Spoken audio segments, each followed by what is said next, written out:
About 5 minutes. Good morning and welcome to the Cropton Brewery, where Ben and I are today feeding ducks and brewing beer. Here we have the ducks.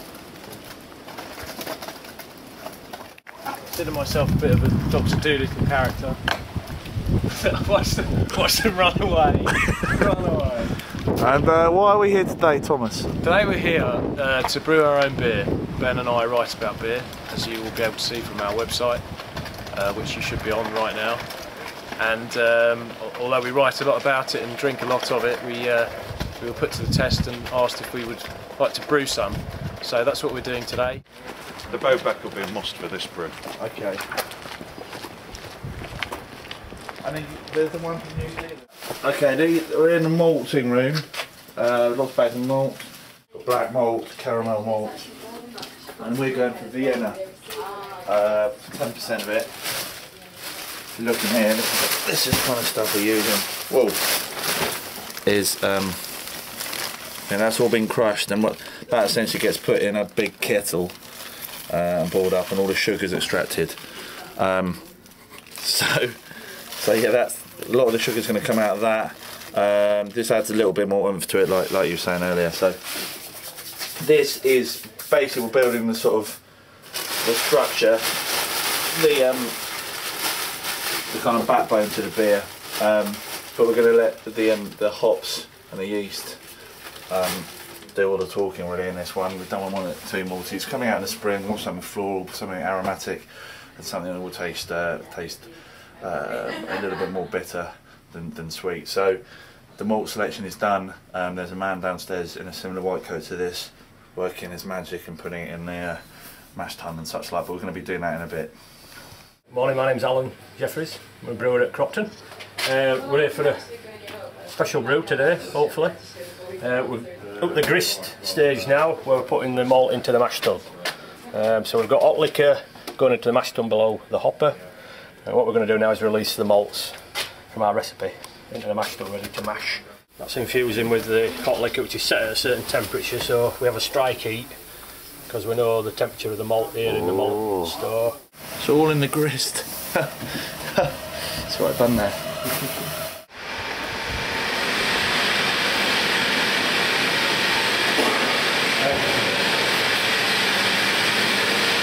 All your malts come down that black pipe into the mash tun.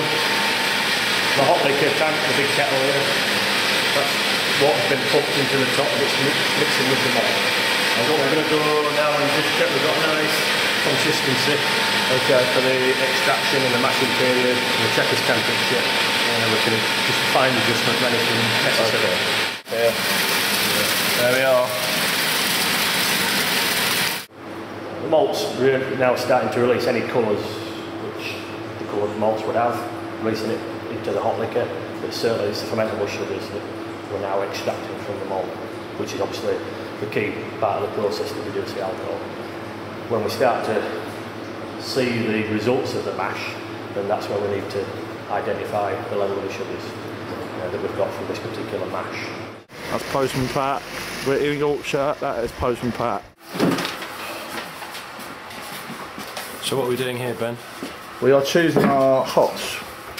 What I'm going to be doing is putting 3-stage hopping in there. So at the beginning of the brew, you put the hops in for bitterness, and for the aromas, you put it at the end of the brew. So we're choosing which hops to put in when. We want something quite light, quite refreshing, but with a bit of zest.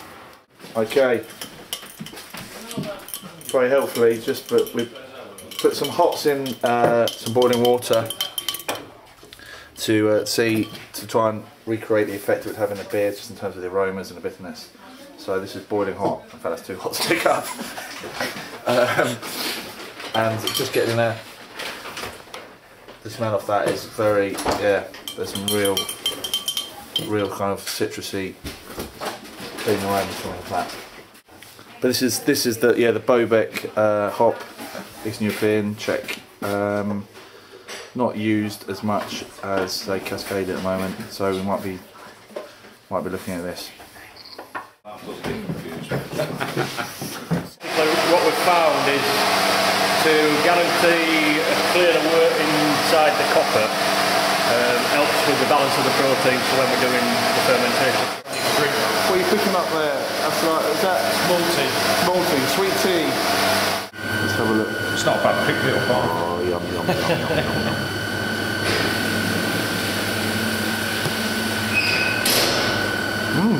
Yeah.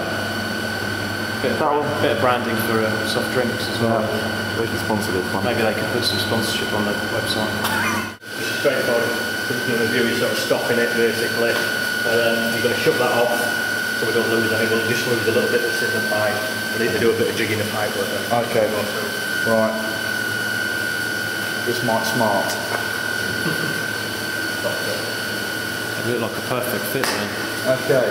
Off, skate, off. Stop.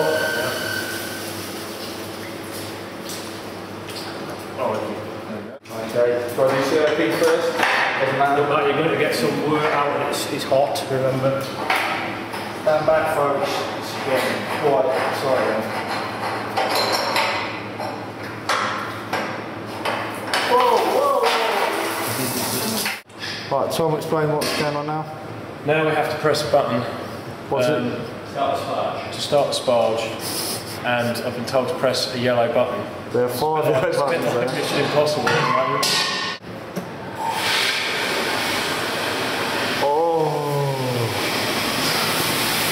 Oh, what's happening? So looks very pale there, doesn't it? Does look very pale. Right, so we wanted to see what the colour of the beer is going to come out as, and we've just passed it through a paper filter. It was around here somewhere. It's now gone. It's in the bin. And what we've ended up with is a reflection of what we're going to be getting towards the end, and you can see we were after a pale colour, and we're particularly happy with that. I mean, it's got a bit. It's a bit murky because it's not been fined and sparkled up, but that's essentially not too dark, is it? No, it's brilliant. Not too light. What we're going to do, just putting the hops in here, Tom. Just going to put the finishing hops in. Bobek hops, which we sampled earlier. So that's all stewing down there.